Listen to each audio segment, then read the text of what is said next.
Burner news. ఈ నియోజకవర్గానికి ఈ నియోజకవర్గంలో అభివృద్ధి కోసమే మనం వచ్చాము. ఆల్రెడీ మండల అధ్యక్షుడు చెప్పినట్టు నేను ఇంతవరకు ఏ పార్టీకి ఓటు వేయలేదు.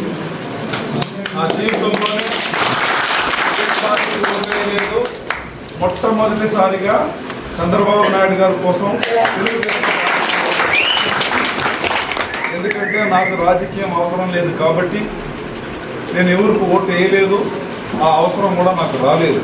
ఎందుకంటే సొంతంగా ఒక సామ్రాజ్యాన్ని క్రియేట్ చేసి ఆ సామ్రాజ్యంలో ఒక రాజుగా, అక్కడే ఒక రారాజుగా సుమారుగా 2000 మందికి పని ఇచ్చి ప్రతి ఒక్కరి జీవితంలో వెలుగు నింపినాను. అది నాకు మనశ్శాంతినిచ్చింది.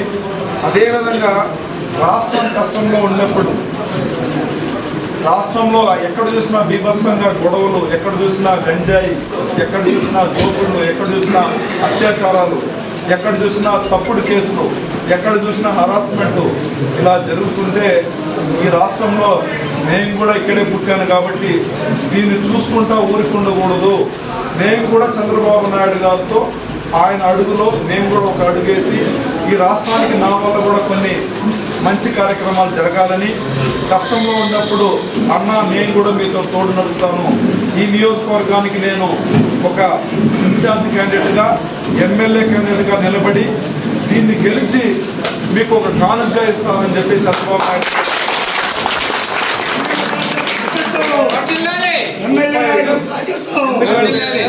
30 సంవత్సరాలు ఈ నియోజకవర్గంలో మనకు గెలవలేదు. ఇప్పుడు మనం పెద్ద పెద్దగా అనుకుంటున్నాం కదా, మీరంతా ఎక్కడికి పోయినారు? 5 సంవత్సరాల ముందుగా ఏడపోయి దాక్కున్నారు. ఈ వీర్యము, ఈ ధైర్యం అంతా ఎందుకు 5 సంవత్సరాలు బయటకు రాలా? ఎక్కడ పోయింది అవన్నీ?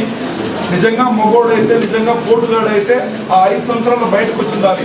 వైఎస్ఆర్ పార్టీని తరిమి కొట్టుండాలి. మిమ్మల్ని ఇబ్బంది పెట్టాడు కదా, వాడిని కొట్టుండాలి. అక్కడంతా ఏం చేయలేదే మీరు? లోపల పోయి ఇల్లు వేసుకొని తలుపేసుకున్నారా లేదా? భయపడి రాలేదు కదా బయటికి. అప్పుడు ఎక్కడ పోయింది మీ ధైర్యం అంతా? అప్పుడు ఎక్కడ పోయింది మీ మగతనం అంతా? అది వదిలేసి ఇప్పుడు కార్యకర్తల మీటింగ్లో వచ్చి మీ మగతనం చూపించడం కరెక్ట్ కాదు. ఏదైనా ఉంటే కూడా కూర్చొని మాట్లాడుకోవాలని చెప్పేసి మీ అందరికి కూడా హెచ్చరిస్తున్నాము. అదేవిధంగా మిమ్మల్ని అడగకుండా ఇంక మీదట ఏ పార్టీ నుంచి కానీ చేర్చుకునే ప్రసక్తే ఉండదు.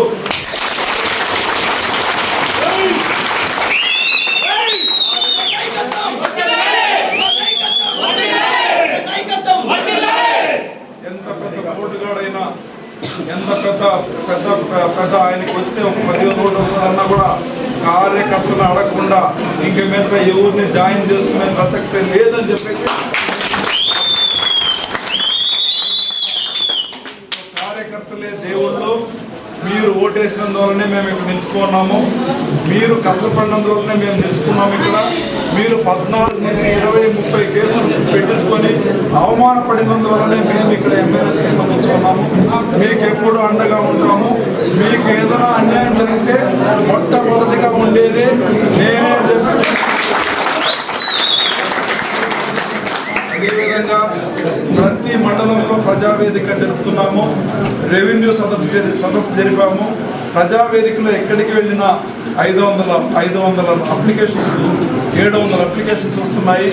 దీన్ని చూస్తే చాలా బాధేస్తుంది. ఎందుకంటే లాస్ట్ 30 సంవత్సరాలుగా ఈ ప్రాబ్లం సాల్వ్ కాలేదు.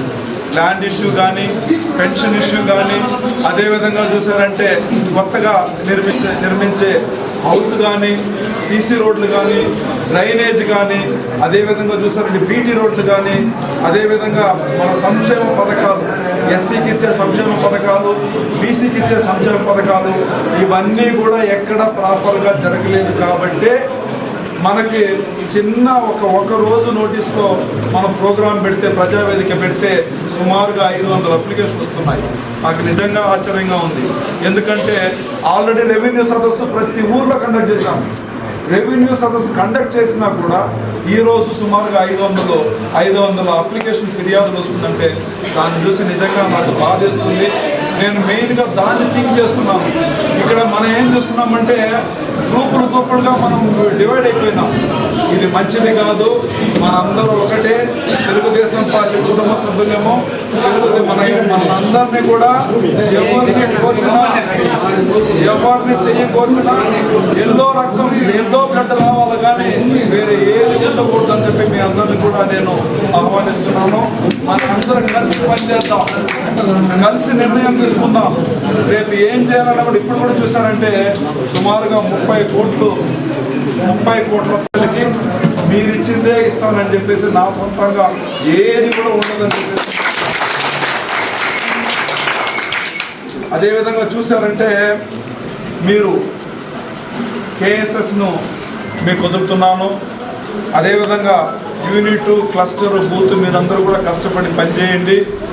మిమ్మల్ని ఆదుకునే బాధ్యత నాది. మీరు ఏదో ఒక మనిషి కోసం పనిచేయొద్దు, మీరందరూ పనిచేస్తూ ఉంటుంది. ఇంక్లూడింగ్ నేను కూడా చంద్రబాబు నాయుడు గారనే ఒక మిషనరీ లీడర్ కోసమే మనంతా పనిచేస్తున్నాం. నా సొంతం కోసం నువ్వు పనిచేయలేదు, ఎస్సీసీఎల్ అధ్యక్షుడు గుండెయ్య కోసం పనిచేయాల, జయశంకర్ నాయుడు కోసం పనిచేయాల, అదేవిధంగా బాలాజీ నాయుడు కోసం పనిచేయలేదు. మనం పనిచేస్తుండేది చంద్రబాబు నాయుడు కోసం. అర్థమైందా? ఆంధ్రప్రదేశ్ రాష్ట్రం కోసం.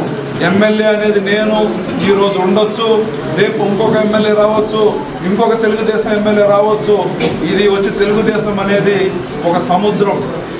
ఈ సముద్రంలో ఎంతోమంది ఎన్నో వేల లక్షల ఫిష్లు ఉంటాయి.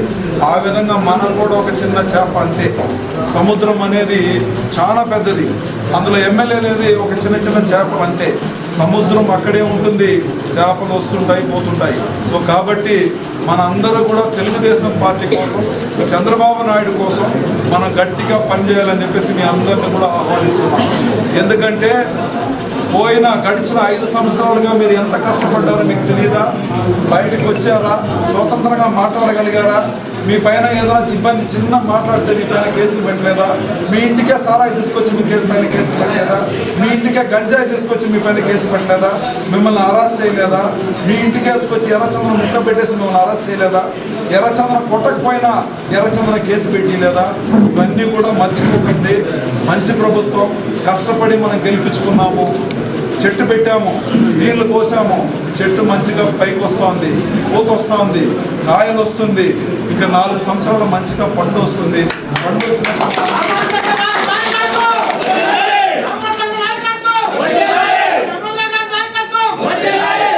దీన్ని అనుభవించడానికి మన అందరూ కలిసికట్టుగా ఉంటేనే బాగుంటుంది.